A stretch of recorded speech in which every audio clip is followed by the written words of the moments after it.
आत्मनिर्भरता आत्मसंतोष का सर्वप्रथम और सबसे महत्वपूर्ण साधन है, किंतु आत्मनिर्भरता का तात्पर्य यह नहीं है कि किसी भी वस्तु के अभाव में दूसरे के सम्मुख आत्मसमर्पण कर दिया जाए। आत्मज्ञान से ही आत्मसंतुष्टि प्राप्त होती है। महाभारत में हमें महापुरुषों के कार्यकलापों के बारे में बहुत से उदाहरण मिलते हैं। पहले जमीन की शासन विधि आज के ज़माने की विधि से बिल्कुल भिन्न थी। देशद्रोह करने वालों को कठोर दंड दिया जाता था। राष्ट्र प्रेम और राष्ट्रभाषा को उचित सम्मान प्राप्त था।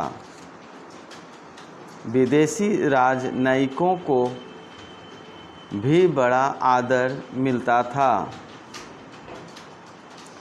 रामकाज का उद्देश्य जनता की सर्वोत्तम सुख सुविधा और सेवा माना जाता था। किसी के ऊपर अन्याय हो तो वह राजा के पास निसंकोच जा सकता था। साहित्यकारों, कलाकारों और संगीतज्ञों को भी उचित सम्मान प्राप्त था। किसी भी अपमान, अपकार, अपहानि अथवा तिरस्कार करना गंभीर अपराध माना जाता था।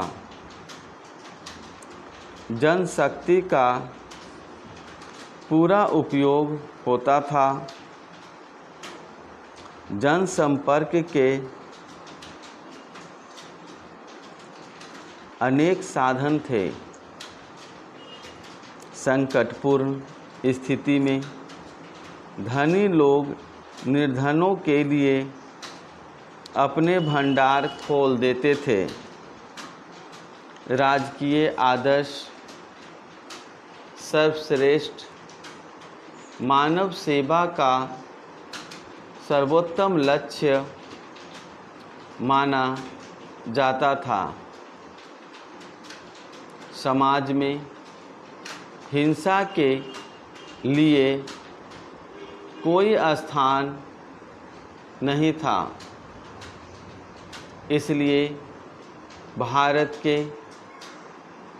वसुधैव कुटुंबकम के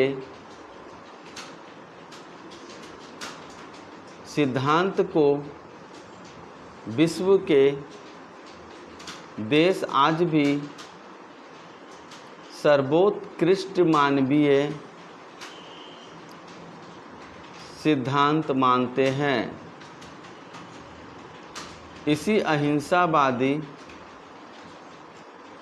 सिद्धांत के बल पर राष्ट्रपिता महात्मा गांधी ने भारत को विदेशी चंगुल से मुक्ति और आज़ादी दिलाई थी।